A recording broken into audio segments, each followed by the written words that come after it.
Vamos con la primera pregunta. La primera pregunta la va a hacer Dayana. Profesor Edward, ¿cómo creer en un Dios que no vemos?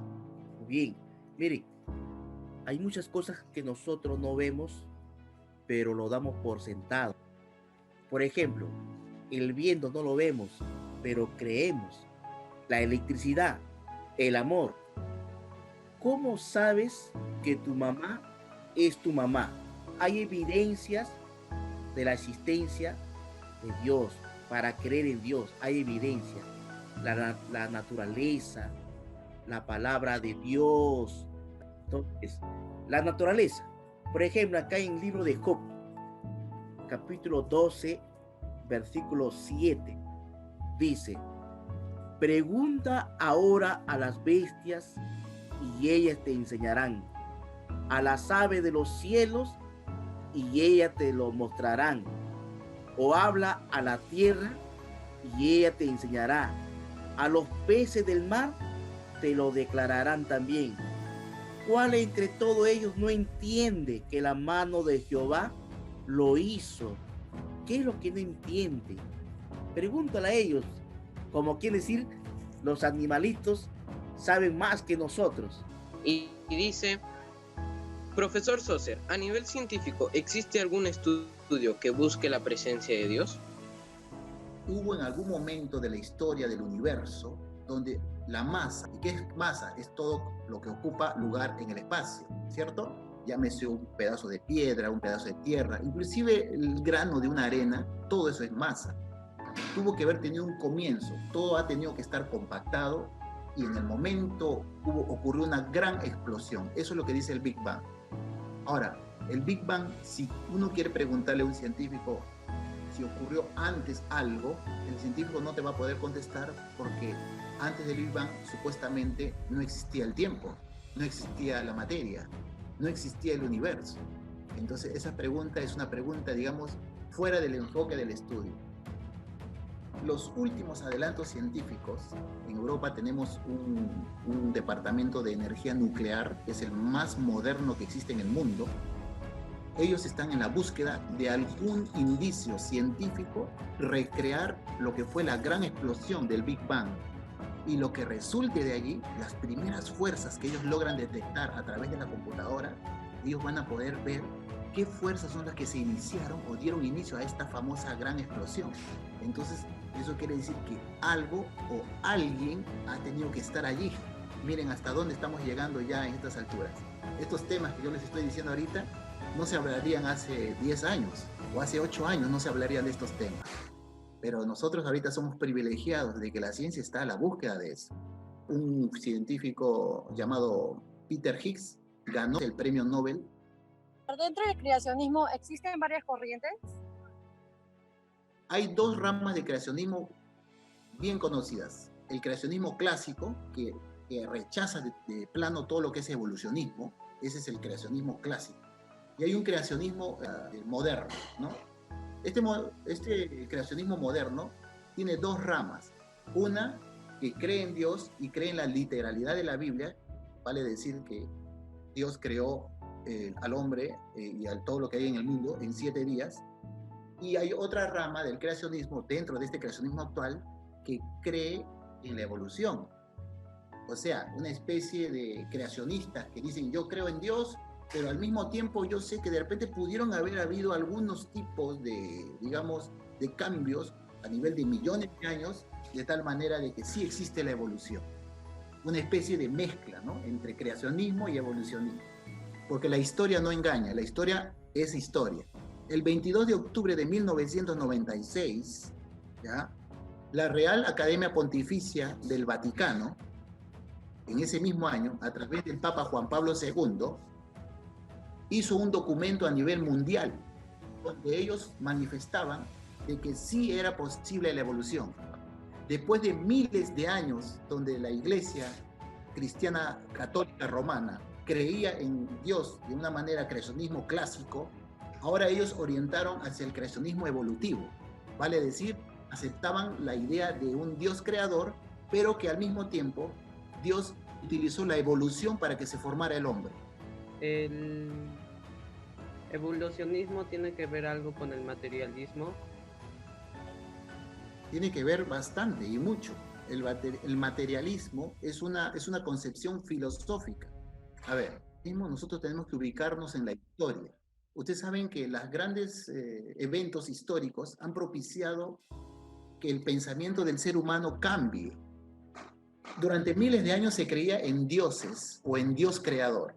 Los egipcios creían pues en Dios Ra, el dios Horus o Iris, y todo esto. Inclusive tenían un dios que tenía rostro de perro, pero era el dios de la muerte, ¿no? ¿Cierto? Los egipcios. Los incas tenían al dios Sol, ¿no? Los mesopotamios tenían al león alado.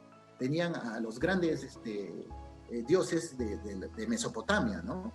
También era el dios Sol, que ellos le pusieron otro nombre. Los griegos tenían a Júpiter, etc. Durante miles de años se creía eso. Los cristianos, bueno, los judíos, trajeron la idea monoteísta de un solo Dios creador. Y de ahí, del judaísmo, de los judíos, de ahí nació el cristianismo, cuando vino Cristo, y ahora existe el mundo cristiano. Ahora, durante estos últimos 4 siglos ha habido cambios a través de la historia. Número 1, los científicos y los religiosos siempre han tenido pugnas, siempre han tenido peleas a través de toda la historia. Una de las peleas más grandes que tuvieron, y quizás la más grande, fue a raíz del gran terremoto de Lisboa de 1755. Allí, los grandes clérigos, sacerdotes, decían, ¿por qué han destruido la ciudad? Por sus pecados.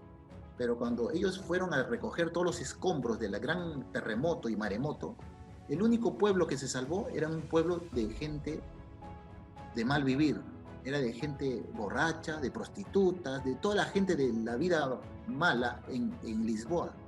Y los grandes sacerdotes decían, ¿cómo es posible que las iglesias hayan sido destruidas y solamente hayan quedado estas personas vivas?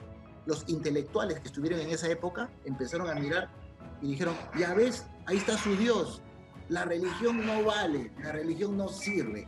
Y ahí vino la gran pelea entre los intelectuales y los religiosos. Eso fue en el año 1755.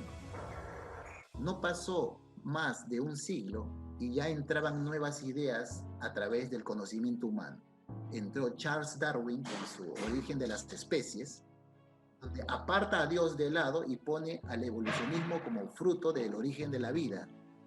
Entra también en escena Karl Marx, padre del materialismo dialéctico, muy digamos, afanoso en las ideas de Charles Darwin. Tenemos en Darwin un buen aliado. Gracias al evolucionismo, nuestro materialismo y la lucha de clases va a tener una gran repercusión mundial. ¿A qué se refería? Carlos Marx, que es el padre del materialismo, decía de que existen pobres y ricos, y nosotros que somos pobres hay que matar y destruir a los ricos para que todos seamos iguales. Esa era la mentalidad materialista. Entonces, cuando Darwin da su Origen de las Especies, estaba votando a Dios y el ser humano como solo y único para poder cambiar su propio destino, digamos así. Y es por eso que muchos materialistas siguieron estas ideas y ocurrieron las famosas revoluciones que existen en el mundo. Profesor Soser, ¿hay pruebas que confirmen la evolución? Bueno, hasta ahora lo que tenemos nosotros, hace el año 2009, por ejemplo, se encontró un mono que tenía características de un ser humano y aparentemente tenía millones de años de antigüedad. A este mono lo bautizaron con el nombre de Ida. ¿Qué sucedió? La revista New Scientist en el 2009 sacó al fondo toda esta noticia y hizo como un reventonazo a través de las televisoras, de los periódicos, de las revistas. Todas las veces encontramos el eslabón perdido, diciendo, ¿no?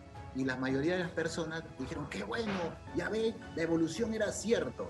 Miren, a los 3 días se desmintió esto.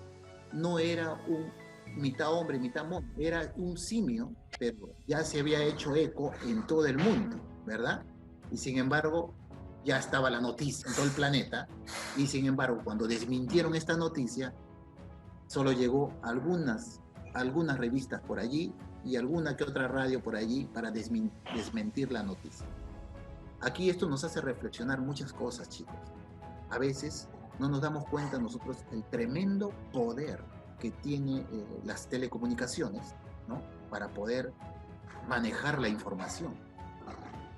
Si tú haces una encuesta, ya se ha hecho, y ustedes pueden encontrarlo inclusive en YouTube y en Internet, se ha hecho una encuesta a nivel de las universidades donde viene el entrevistador y les dice, ¿usted cree en la evolución? Sí, señor. ¿Y usted por qué cree en la evolución? Bueno, porque tiene sentido y esto y esto. Ya, ¿y usted sabe de los últimos descubrimientos de la evolución? Te dice que no sabe. Entonces, estamos viendo ante la juventud de hoy en día en las universidades, ojo, no estoy hablando solo de los colegios, en las universidades donde están creyendo en algo, fruto quizás de la moda o fruto de la gran presión de masas, más que de una concepción científica en sí. Si me permite un aporte nomás. Mire, sí, profesor. La ciencia no se contradice con la Biblia.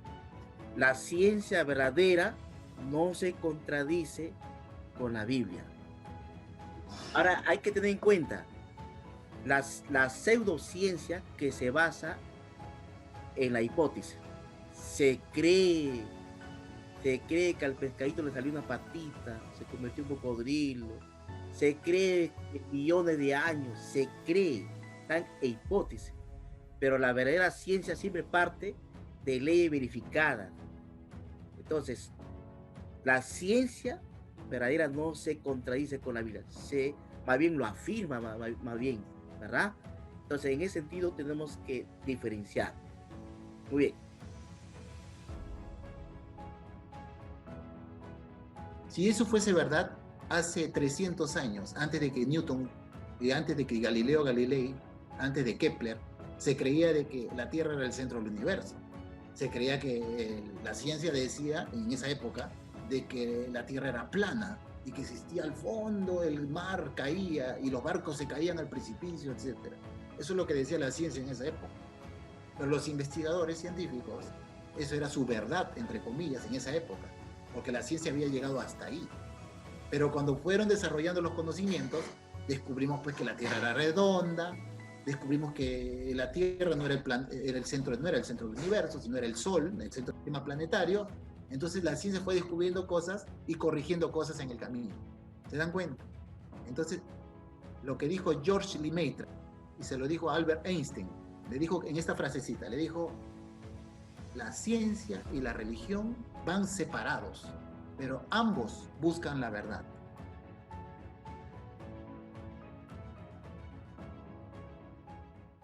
Romanos capítulo 1, versículo 19, dice lo siguiente: porque lo que Dios se conoce le es manifiesto, pues Dios se lo manifestó. Lo invisible de él, su eterno poder y su deidad, se hace claramente visible desde la creación del mundo y se puede discernir por medio de las cosas hechas. Por lo tanto, no tienen excusa. Bien, estamos agradecidos a todos los presentes, ¿no? Los alumnos del Sembrador, del Colegio Ricardo Palma de Huacho, de Alborada, ¿verdad? Por reunirse. Profesor Sorcer, gracias.